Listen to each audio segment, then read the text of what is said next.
You better watch out. I'm sorry, sir. Oh, shut up. Watch out. Stop, bro. Shut up. You can leave my crib if you're gonna be like that. That ass. So what up? Touch me. I feel Bah. knock you out. No, you wouldn't. Where's my mother? You can leave my crib right now if you want to be like that. Shut up, bro. Don't touch me. Stop touching me. That ass, stop touching me. Touch me. You can go, bro. You can go. I know I can knock you out. I'm not even clip farming, bro. I'm not even clip farming. You can leave right now if you want to be like that. We're good. We're good. We're good. Is that what you want to do? We're good. Come on, Jack. Come here.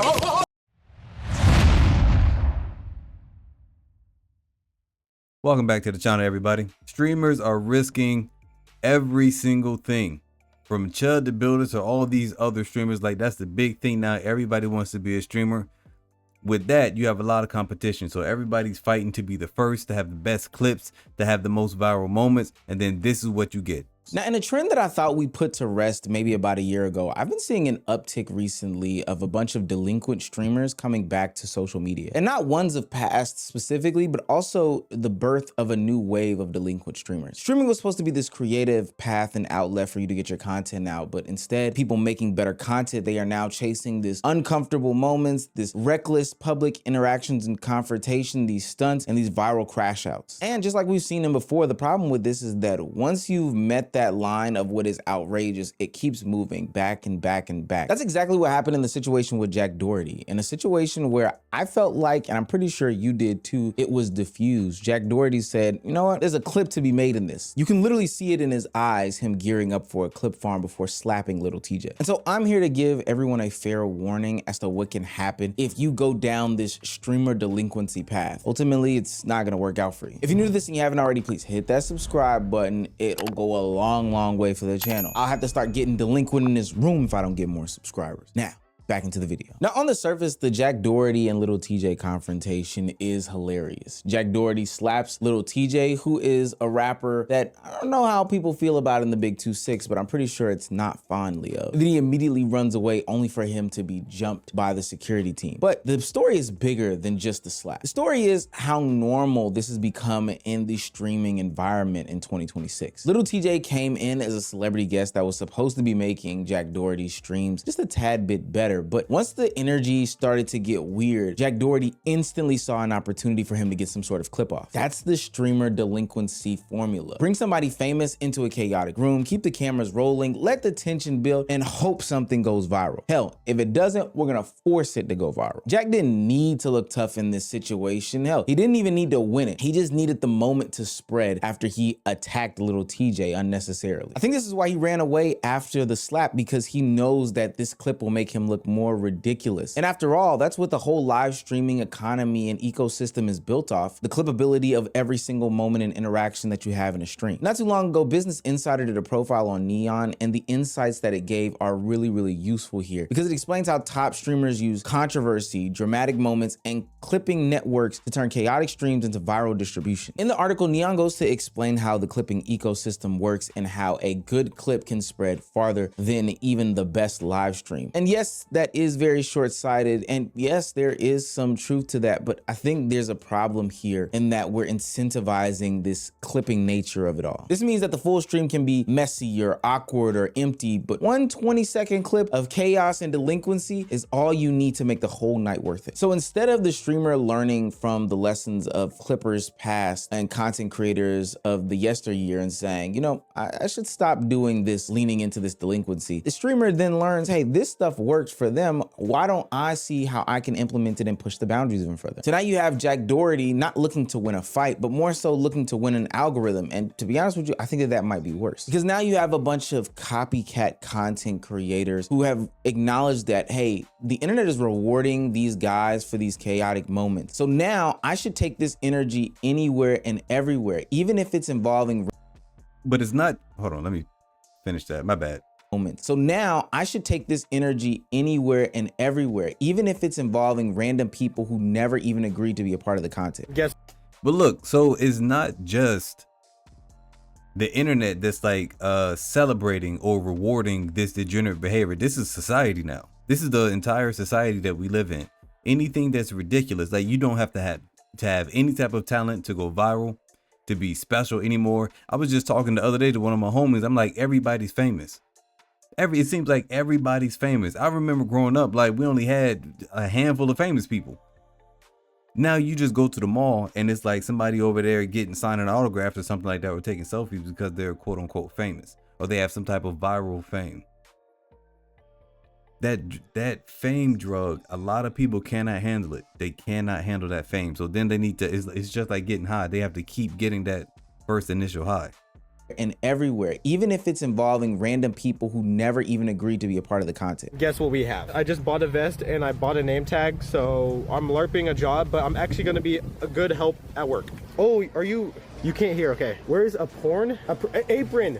Where's apron? Okay, let's go look together, yeah. Yo, it's my first day on the clock here, and you need to know where the aprons are. He's deaf. Could you show up? Yeah, I got you. Yeah, perfect, thank you. Oh, I actually need to get lunch. Nice talking to you. I'm probably gonna get off break right now, because This is crazy.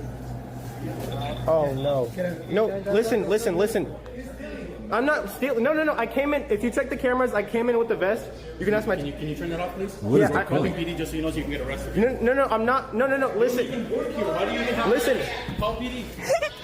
Yeah, everyone look at me like I'm a lunatic. I just got fired. Fired, you hear me? I'm never showing here again. This is ridiculous. Part of the reason why I even want to do this video at this specific time is because I know that Streamer University is coming up, and a lot of people have at least shown some sort of desire to hop into the streaming game and streaming industry. I remember last year when Streamer University happened, there was a clear uptick in Galaxy phone purchases, IRL toolkit purchases, and all these other things under the sun. And with that being said, I want to show exactly what not to do as you become into your streaming journey, because this doesn't lead to good outcomes. This is content creator and streamer Haskell, who's generally known for being a TikTok influencer, if I'm not mistaken. Now, as I look on his TikTok page, it looks like somebody who grew up during the Vine era, and he is somebody who is trying to branch out from being just a TikTok influencer into the streaming culture. Now, you would think that that means he might do some reaction content, play some games, I don't know, maybe make some music, or collaborate with people that are consenting and in this,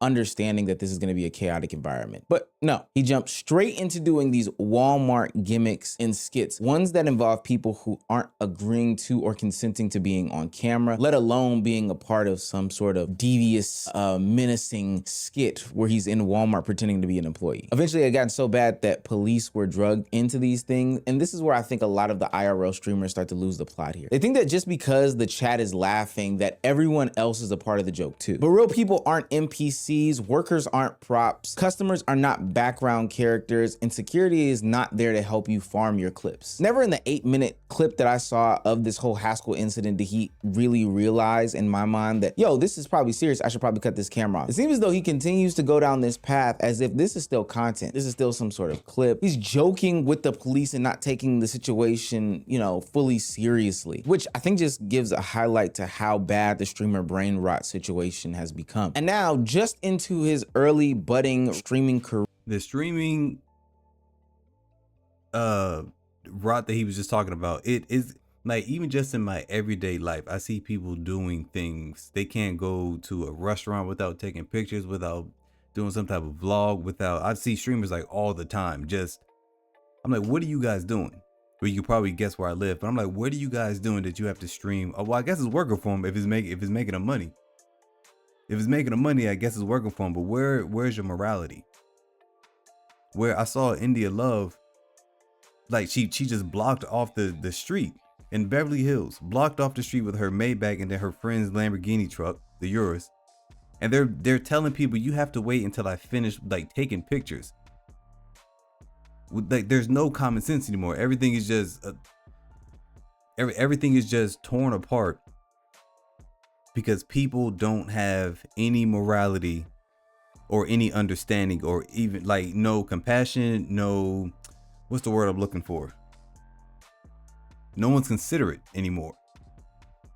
Career, he's already been banned from a platform, which shows the other side of all of this delinquent streamer nonsense. Ultimately, how rewarding was Haskell in his doings with the Walmart employee? I guess he can say that, he went viral for the mini moment there and he made it into an Omizi video, which may be an accomplishment to some, maybe not to others. But ultimately, all he did was push the line back even further for the next streamer that's gonna come up and say, oh, this is my way of doing these things. I like this. I wanna get into into this type of content. I don't think that when somebody goes into creating some sort of content, they should be weighing whether or not it will or will not get them banned in the sense of, does this make the content better or worse? I think that's a bad way to go into doing these things. And what people don't really realize is this is where the delinquent / chaotic streamer pipeline opens up to some of the most extreme examples. It might start off as some sort of harmless prank or, you know, somebody antagonizing somebody at their job, but then the next steps are becoming a Chud the Builder / Nina Lynn archetype. Fuck wrong with you, bitch ass nigga? They chimping out. He chimping out. He said, what's the issue? Because I looked at him. Chimping out. He chimping out. Put that phone down. Old Chud Why? in jail right now. You don't like looking ugly? Put that phone down, bitch ass boy. Shut up. Come on, come do something. Come do something. They chimping out. They chimping out. What's that? Count to 3. I'm being nice right now. That's right there across. That's free. You're trying to tell me this isn't a public easement? I stay right here. Don't tell me what to do. Okay, well, move there. Keep yourself. Don't chimp out. All right. Look at him chimping out, dumbass.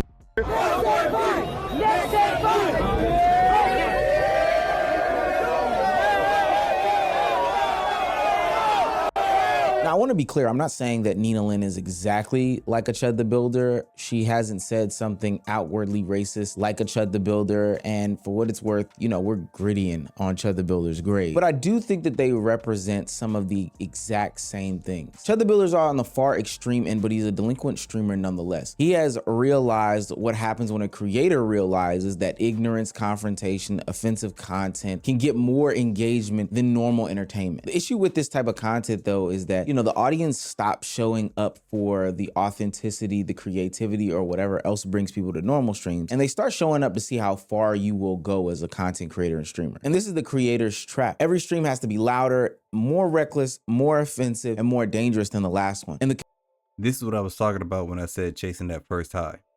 Once they get that first viral clip and you get some fame and notoriety, like people don't, I honestly don't think that it's normal that people should be that famous or be known by so many other people.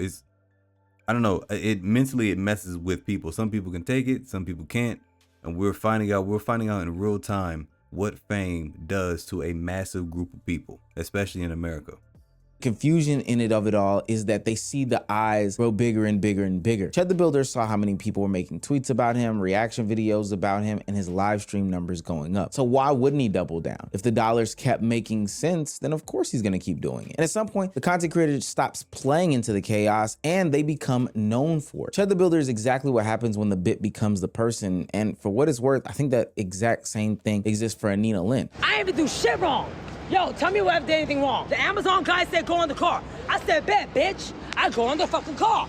Bitch, if you're gonna arrest me, arrest my cameraman too, bitch. That motherfucker ran off. Now, on the other side of the coin, Nina Lynn is pretty much the same as Chud the Builder. Chud, of course, is known for the offensive content. Nina Lynn is known for the recklessness of it all. But she's also somebody who is known for, at this point, as a delinquent streamer. Her in the car clip from when the New York Knicks were in the championship game just goes to show how far she is willing to get that next clip because of the mentality that she's established over the past couple of years. It's never about making anything creative. It's just about showing how much more reckless that I can be. And just like Chud the Builder, the content that she was making is causing her to see troubles and issues with law enforcement in real time. And now she's bought into the character so much and she's known for it, it's hard for her to take any sort of accountability because in her mind, she genuinely, and I do mean genuinely, believes that she's just making content. And then the cycle begins. Nina Lynn gets banned and then somehow she gets unbanned and she's back in the news thinking that, you know, the way that she's going about making content is validated based off of the algorithm, you know, benefiting and rewarding her. I cannot believe that Nina is unbanned. Toast tweeted a video of Nina pretty much at the streamer games sexually assaulting him and massaging his ass at a massage table. Listen, everybody knows if you're a lady, you can get away with some sexual assault. If you are a woman, you can get away with some SA. Live in 1080p, even in 4K. You can get away with it. And he said that he was uncomfortable the whole time. And he didn't even know her. I just don't think she should have been unbanned. I think it's crazy that she was unbanned a day later after the Saeed situation. The Valkyrie clip is useful because it gives an outside reaction here. Even other streamers are surprised that, you know, people like this keep getting these second chances. This is why Nina Lynn is so important to this situation, because she's showing in real time that controversy can become a marketing strategy until the backlash is a little bit too loud to ignore, but she hasn't run into the full-fledged Chut the Builder type situation where she's facing any real jail time. But one of my biggest issues is that these delinquent streamers don't really understand the effects of these delinquent streams on their audience and those that are aspiring to be content creators.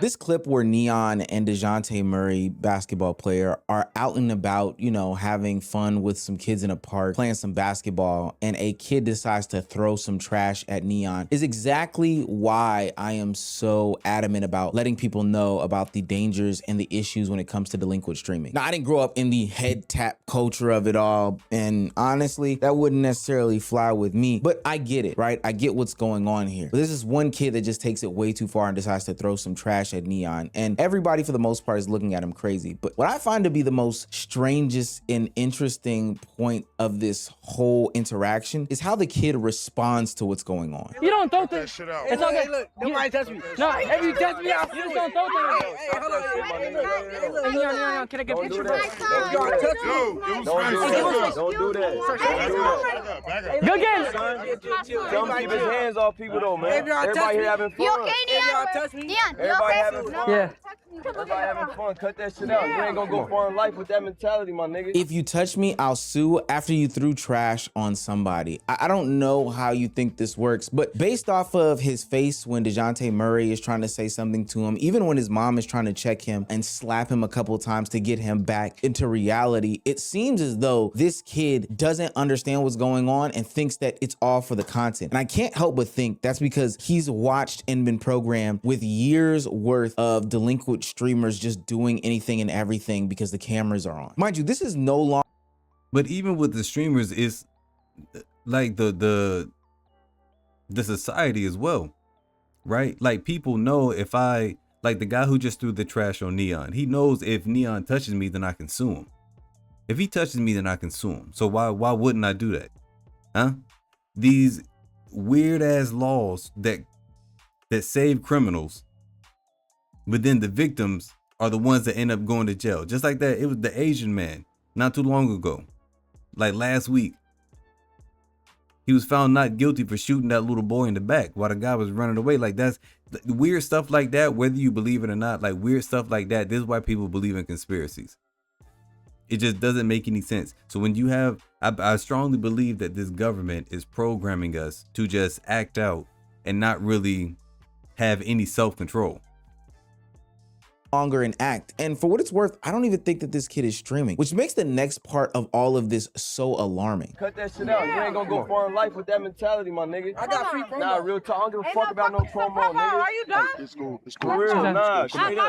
We ain't doing that. I'm saying, let's shake We up. ain't doing that. Nah, you threw something at him.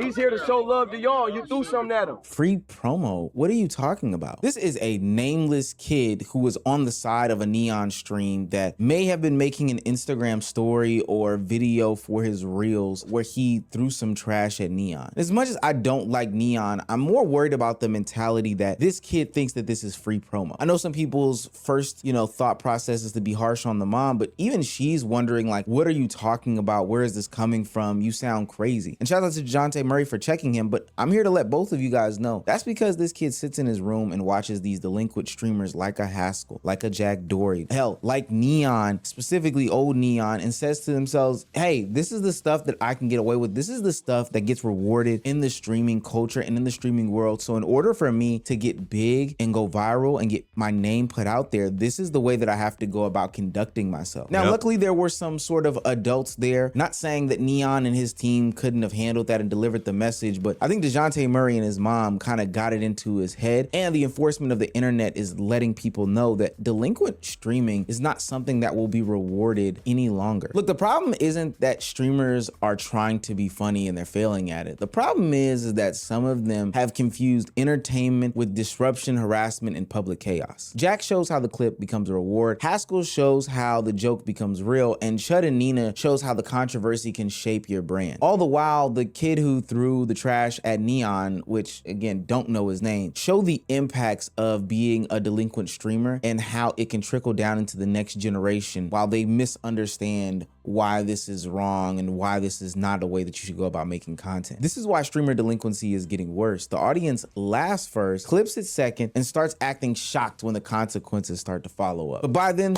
the streamer has already gotten what they wanted, and that's the clip. Guys, that's it for today's video. If you're still watching streamers, like who's a good streamer that doesn't have anything crazy going on? I mean, even the Adrian Broner and I can't remember the guy that is it Dean the Great? Dean the Great, even they have like these crazy moments, man. I saw him throw a girl into a pool. They've almost fought like a few times. I don't know. I just don't think that's a good spot for two grown men to be over some money. But that's it for today's video. If you haven't already done so, hit that hype button. All these things help out with the channel, like hyping, subscribe, hit that like button. I mean, it's free, it costs you really nothing. It doesn't cost you anything at all. But I appreciate the support. I will see you in another video.